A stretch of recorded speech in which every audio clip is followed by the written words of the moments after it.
ជាចូលរួមគោរពទង់ជាតិធ្វើរំលឹកគួរឲ្យមានរបៀបរៀបរយនិងជាញាក់មុនពេលគោរពទង់ជាតិនិងមុនពេលចូលបន្ទប់រៀនតែការសម្ដាប់ធ្នាប់និងវិន័យទាំងនៅក្នុងទីធ្លាគ្រឹះស្ថានសិក្សា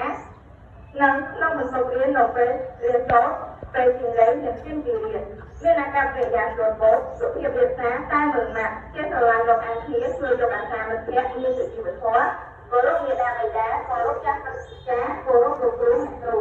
ត្រាស់ផលដោយជំនឿនិងរឹតតែសំពះឲ្យទន់ភ្លន់តែលោកគ្រូអ្នកគ្រូជួយចូលក្នុងថ្នាក់រៀនជាស្នាក់ខិតខំយកចិត្តទុកដាក់រៀនសូត្រអនុវត្តតាមការណែនាំល្អៗ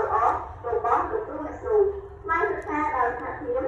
ក្រោយការគ្រប់គ្រងរបស់ប្រធានថ្នាក់នៅពេលអវត្តមានលោកគ្រូអ្នកគ្រូក្នុងពេលសិក្សានៅវិទ្យាល័យណាមួយមកត្រង់មកគ្នានិងទទួលគ្រឹះស្ថានសិក្សាប្រសិនបើសិនណាម្នាក់បានមកធ្វើអ្វីមួយត្រូវយកទៅប្រគល់មួយទីចាត់ការដើម្បីចាត់ការសិក្សានិងប្រគល់ទីចាត់ដើម្បីពេលការជាបន្តជួយលោកគ្រូអ្នកគ្រូឬជាវិទ្យាការនៅរាល់ខេត្តនៅរាល់ការទទួលអនុញ្ញាតក្នុងបច្ចុប្បន្នខេត្តផ្សេងៗដែលកើតមានឡើងក្នុងគ្រឹះស្ថានសិក្សាសិស្សទាំងអស់មិនគ្រប់បីធ្វើអំពើដែលបានដល់ដល់កិត្តិយសវិស័យផ្នែកចូលរបស់គ្រឹះស្ថានសិក្សានិងបច្ចេកទេសដូចជា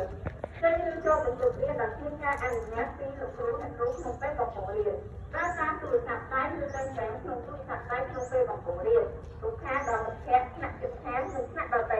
เสียได้ของโรงเรียนลงไปเอาวันเรียนลูกครูและครูของน้องศึกษาเพื่อจำลองโยกเป็นการเปลี่ยนดอกไปโยกอาวุธคือครูเครื่องยืนโยกลงไปลงไปคือฐานศึกษาแบบวุฒิที่ต้องเหมือนตัวล้านลงไปลงไปคือฐานศึกษา